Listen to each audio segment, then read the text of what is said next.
સુરતના પૌરાણિક અંબાજી માતાજી મંદિરને આજે શાકભાજીનો શૃંગાર શાકંભરી નવરાત્રી ચાલતા હોવાથી માતાજીને ખાસ કરવામાં આવે છે શાકભાજીનો શૃંગાર। શાકંભરી નવરાત્રીમાં ભક્તો પરંપરા મુજબ માતાજીને અર્પણ કરે છે શાકભાજીઓથી વિવિધ પ્રકારના ઘરેણાં બનાવીને માતાજીને કરવામાં આવે છે શૃંગાર। વર્ષો જૂની પરંપરા મુજબ દર વર્ષની જેમ અંબાજી મંદિરમાં શાકંભરી નવરાત્રીની પરંપરા યથાવત। આપ જોઈ રહ્યા છો ગુજરાતની સૌથી પહેલા ખબર આપતી Surat express news channel director Rajesh મંગલેની સાથે। જી સાહેબ, આપનું નામ? મારું નામ રાકેશભાઈ રંગરેજ છે। રાકેશભાઈ, કઈ જગ્યાએ છે આજે? આ સુરતમાં આવેલા અંબાજી રોડ સ્થિત અંબાજી મંદિર છે। આજે શાકંભરી નવરાત્રિ મનાવવામાં આવે છે કે કયા કારણોસર એનું શું મહત્વ? શાકંભરી નવરાત્રિ આમ તો આજથી 20-22 વર્ષ પહેલાંથી અહીંથી શરૂઆત થઈ છે અને આ નવરાત્રિનું મહત્ત્વ એવું છે કે વર્ષની એક સર્વશ્રેષ્ઠ જે નવરાત્રિ આવે છે એમાંની આ શાકંભરી નવરાત્રિ કમુટા પછી ચાલુ થાય છે।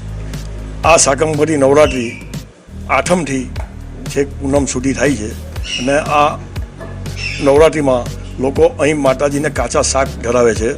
અહીંયા નહીં, જે પણ જગ્યા પર માતાજીના મંદિરો છે, જ્યાં પણ લોકોની આસ્થા છે ત્યાં લોકો કાચા શાક ધરાવે છે। અહીં અંબાજીમાં એટલું બધું શાક આવે છે કે આખો અમારો અંબાજી શાકથી ભરાઈ જાય છે।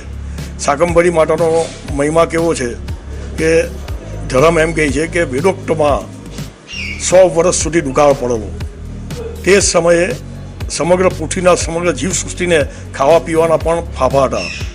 ત્યારે માતાજીની તપસ્યા દેવો, દાનવો, યક્ષો, ગાંધર્વો, ઋષિમુનિઓ અને મનુષ્ય અને એના ઉપાસકોએ એટલી બધી તપસ્યા કરી અને આદ્યશક્તિ માતાજીને પસંદ કર્યા।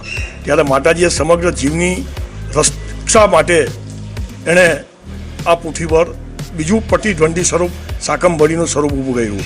આ સ્વરૂપ જયપુરથી 90 કિલોમીટર દૂર સાંભર ગામ છે। આ સાંભર ગામમાં એક સાંભર સરોવર છે।